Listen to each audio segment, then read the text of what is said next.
Welcome again. In this episode, I'll be continuing my ride from Keng to Kadoorie Farm. To give you more perspective, you can see Shenzhen immediately to the north of Hong Kong and Macau approximately 40 miles to the west across the Pearl Estuary.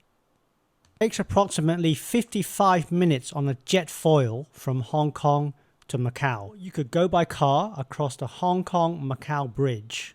Total length of this highway is 55 kilometers. The main section is a bridge, as you can see, and is connected by 2 artificial islands and tunnels. Right, let's carry on.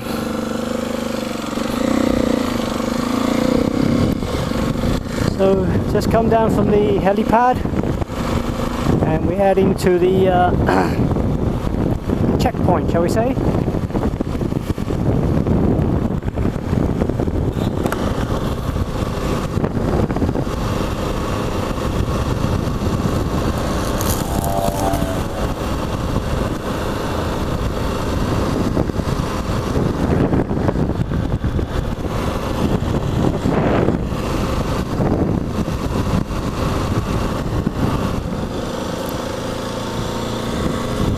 I've got a feeling the camera's tilted too far down, but there's not a lot I can do about it at the moment. It's as far up as it will go on the mount. I'll probably have to get home and flip the mount over. Anyway, it's an experiment. There you go, you can see it's a beautiful bay.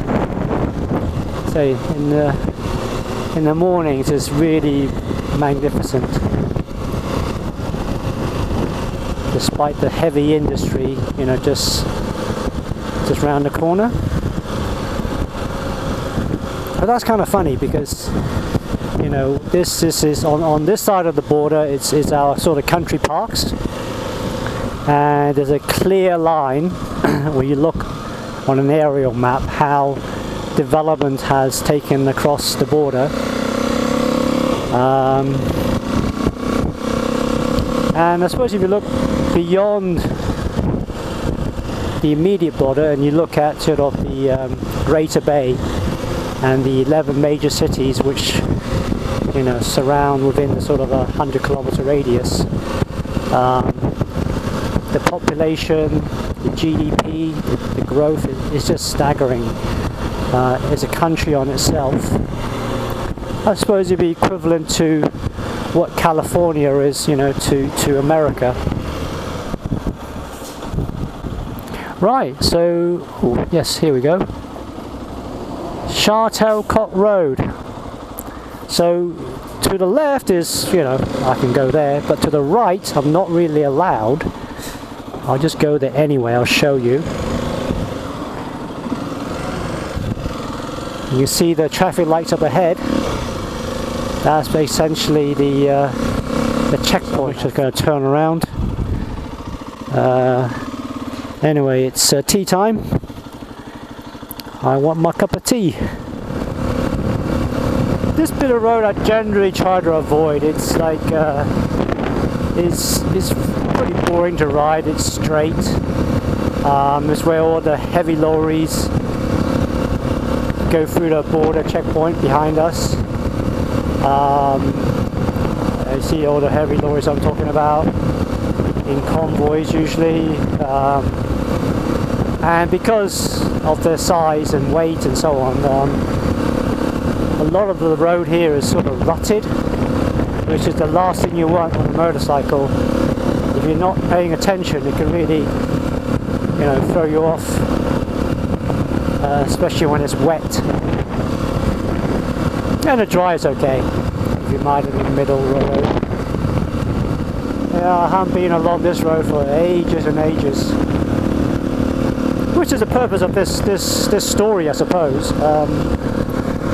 And I got my dirt bike fixed. It can go anywhere, it's light, it's nimble. And yeah, the purpose really is just to explore Hong Kong. Off the beaten track, as far as I can go. Right, where do I go from here? I kind of forgotten. Damn. Fanling Kowloon. No, I don't want to go to Fanling Kowloon, or do I? Oh, I think I have to go across the roundabout. Let's see. If not, I go round and round. Oh, Fanling. Maybe that's right. Keng chair. Oh, there's a tunnel there. That's interesting. I didn't know that. Oh, I saw it on the Google Maps. Right, we want to go Kowloon Fanling. Let's see. Or do we? Shartow Cock. I just came from Shartow Cock. Oh, what the hell?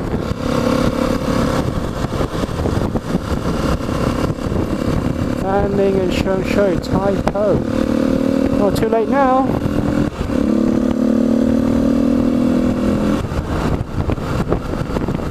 I have no idea. Where is the road I used to know?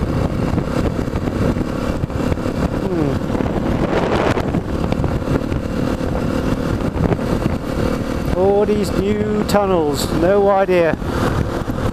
Say, I haven't been out here for ages. Used to be, come out of that countryside, turn left and just go straight.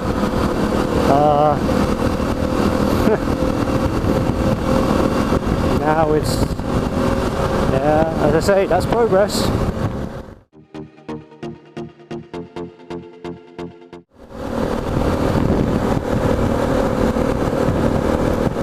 $2.89. I should be able to go 320, I think.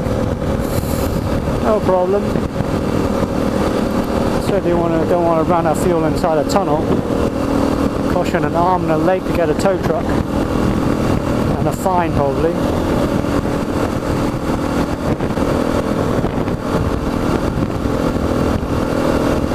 Oh, this tunnel is long. Gee.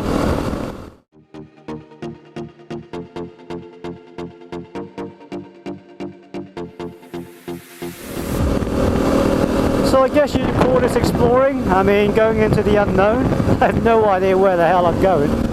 I should have put a compass on my bike or something. I can read that. I should be from here. I should be, well, we're furthest northeast, so the only way we can head really is sort of west. So this must be heading west.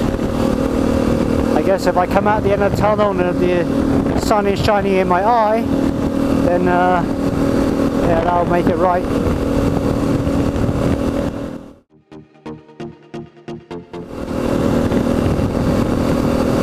Only thing is I haven't, this tunnel's probably a toll. I'm sure it's toll. Usually I have my money ready, but since I wasn't expecting this, I'm going to have to stop, take my gloves off, get my wallet out. This car behind me is going to get annoyed, but can't be helped.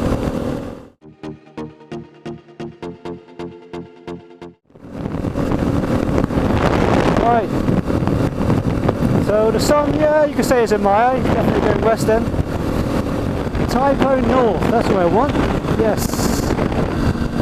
That'll take me past the wishing tree. So this is a pretty large tree, auspicious tree I suppose, where people, families go to make their wishes at the Chinese New Year.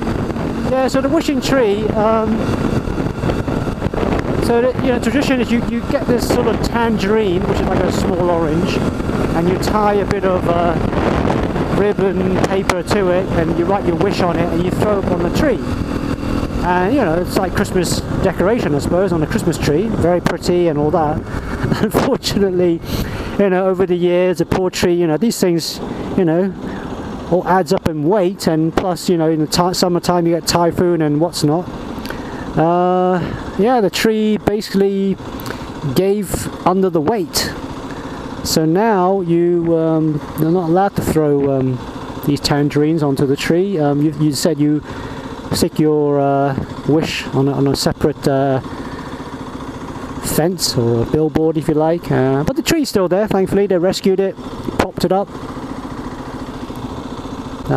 So you say right ahead, that's the top. I don't know if you can see it in the camera, it's probably a long way away. There are these two sort of radio bollards on top of the hill. That's the tallest mountain in Hong Kong. Quite nice this time of year, certainly. Lots of wild animals up there, at least indigenous to Hong Kong. Wild boars, monkeys, armadillos, I think, pythons even. And you know, several varieties of raptors. The most common in Hong Kong is the black kite, that has a wingspan of about 4 feet. We get the odd eagles, and actually up there is also the Kadoorie Farm, where they rescue the indigenous animals. Well worth a visit. Oh, by the way, if I talk funny, it's because the helmet squeezes my cheeks, right? So anyway, that's my excuse. Kadoorie Farm, great. We're in the right road, perfect. So the wishing tree, let's have a look. It should be a little bit up on the right hand side.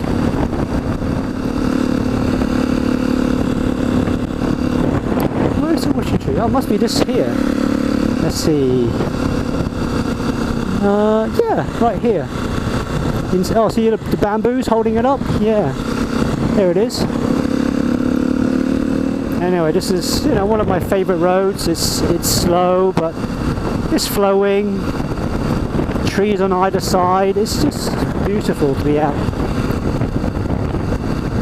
I've been fortunate, you know, I work in an office, but because of the COVID and the need to clear my holidays, I've been taking Thursday off every week. We're not allowed to carry too many holidays over for next year. So yeah, work is never done.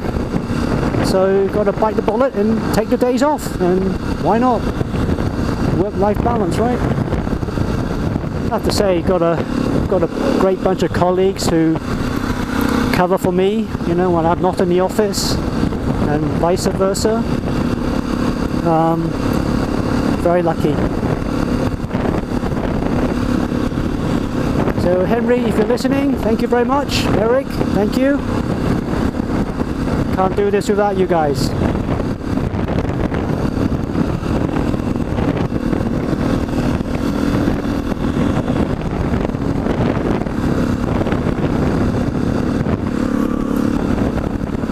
So I mentioned the name Kadoorie.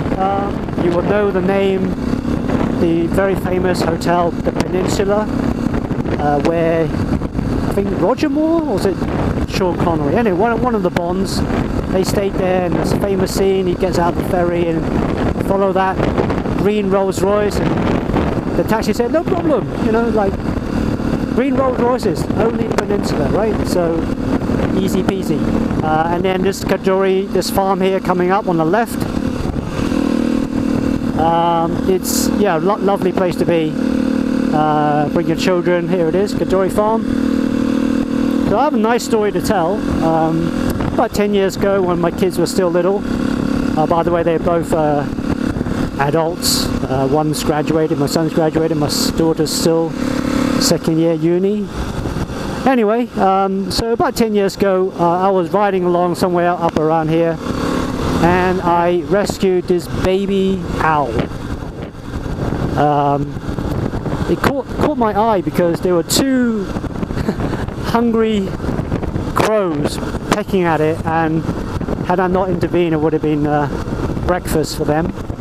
Anyway, I found the box, strapped it to the back of my bike, took it home. And you know, my kids grew up with Harry Potter, right? So, you know, Hedwig and all that. So, you know, having an owl in the house was just super cool. But of course, it's also illegal. You're not allowed to keep indigenous pets. So eventually I dialed around. I didn't want to go to the RSPCA thinking, you know, they might you know, put it down or something like that, you know. Long story short, found Kadoorie Farm. It's exactly what they do. They rescue indigenous animals. and with the goal to release it back into the wild. So it was a lovely family experience. I'll never forget it. I named the little owl Fluffy. It's about 6 inches tall. I weighed it. It was about 112 grams. It looks big, you know, but my goodness, the feathers are so loose. You know, if you put it in a bath, which of course I didn't, he'll be just like, I don't know, sort of the size of 2 fingers put together. Anyway, so Fluffy came here. They had to quarantine the bird in case it, you know, had any sort of bird flu or whatever. And after the quarantine, they what you call it? They then put it in its own cage, gave it you know, diced or chopped up mice to feed it. And then as it got a little bit older, they gave it the whole mice. Still dead though, still dead. They gave it the whole mice, and then it had to learn to, you know, rip it apart to eat, whatever. And then it got older again, and they gave it a live mice in the cage. And that's, I mean, when I say cage, I'm talking about, it's like the size of a 10 by 10 room. And you would have to go and catch the mice and then eat it, right? Oh, good, parking space for me. Yes, this is my sort of one of my locals. Okay, I'm going to shut up now and have my cup of tea.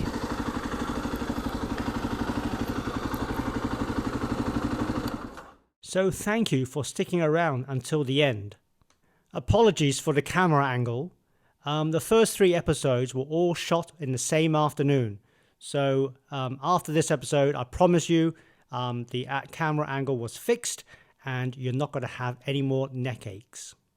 Looking forward to seeing you soon as I take you around the less beaten paths of Hong Kong. Goodbye.